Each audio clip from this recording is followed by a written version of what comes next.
आज का वचन। पहला पाठ एफिसियों के नाम संत पौलुस का पत्र, अध्याय 2 पद संख्या 1 से 10। आप लोग अपने अपराधों और पापों के कारण मर गए थे, क्योंकि आपका आचरण पहले इस संसार की रीति के अनुकूल आकाश में विचरने वाले अपदूतों के नायक के अनुकूल था, जो अब तक ईश्वर के विरोधियों में क्रियाशील है। हम सभी पहले उन विरोधियों में सम्मिलित थे, जब हम अपनी वासनाओं के वशीभूत होकर अपने शरीर और मन की वासनाओं को तृप्त करते थे। हम दूसरों की तरह अपने स्वभाव के कारण ईश्वर के कोप के पात्र थे, परंतु ईश्वर की दया अपार है। हम अपने पापों के कारण मर गए थे, किंतु उसने हमें इतना प्यार किया कि उसने हमें मसीह के साथ जीवन प्रदान किया। उसकी कृपा ने आप लोगों का उद्धार किया। उसने ईसा मसीह के द्वारा हम लोगों को पुनर्जीवित किया और स्वर्ग में बैठाया।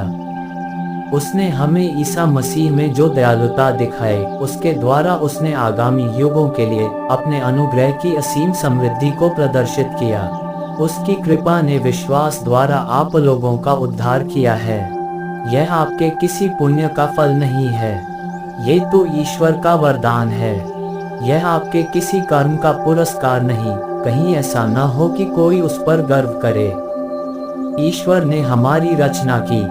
उसने ईसा मसीह द्वारा हमारी सृष्टि की, जिससे हम पुण्य के कार्य करते रहें और उसी मार्ग पर चलते रहें जिसे ईश्वर ने हमारे लिए तैयार किया है। यह प्रभु की वाणी है। सुसमाचार संत लूकस, अध्याय 12 पद संख्या 13 से 21। भीड़ में से किसी ने ईसा से कहा, गुरुवर, मेरे भाई से कहिए कि वह मेरे लिए पैतृक संपत्ति का बंटवारा कर दें। उन्होंने उसे उत्तर दिया, भाई, किसने मुझे तुम्हारा पंच या बंटवारा करने वाला नियुक्त किया?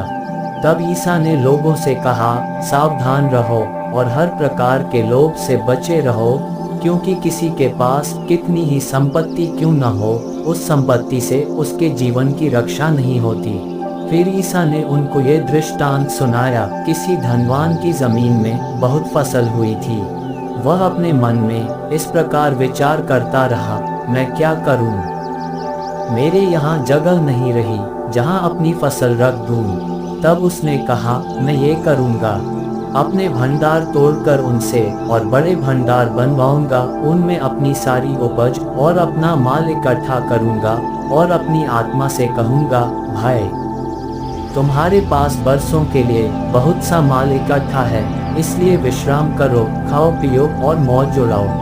परंतु ईश्वर ने उससे कहा, मूर्ख, इसी रात तेरे प्राण तुझसे ले लिए जाएंगे और तूने जो इकट्ठा किया है वह अब किसका होगा? यही दशा उसकी होती है जो अपने लिए तो धन एकत्र करता है, किंतु ईश्वर की दृष्टि में धनी नहीं है। यह प्रभु का पवित्र सुसमाचार है। आमीन। आज का चिंतन।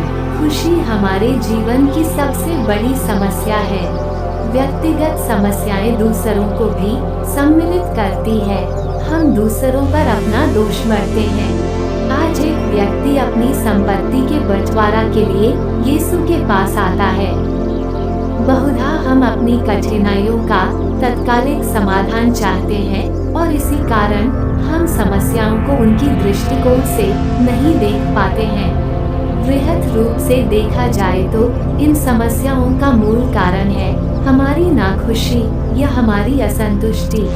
इसलिए यीशु भी उस व्यक्ति की समस्या का समाधान न बतलाकर उसे वृहद रूप में विचार करने का निमंत्रण देते हैं। धन उनकी समस्या का हल नहीं, बल्कि उसका जीवन ही उसकी सच्ची खुशी है, जिसमें दूसरों को भी जगह दी जाती है, जहां शारीरिक, आध्यात्मिक और मनोभाविक दृष्टिकोण से व्यक्ति परिपक्व होता है। आमीन।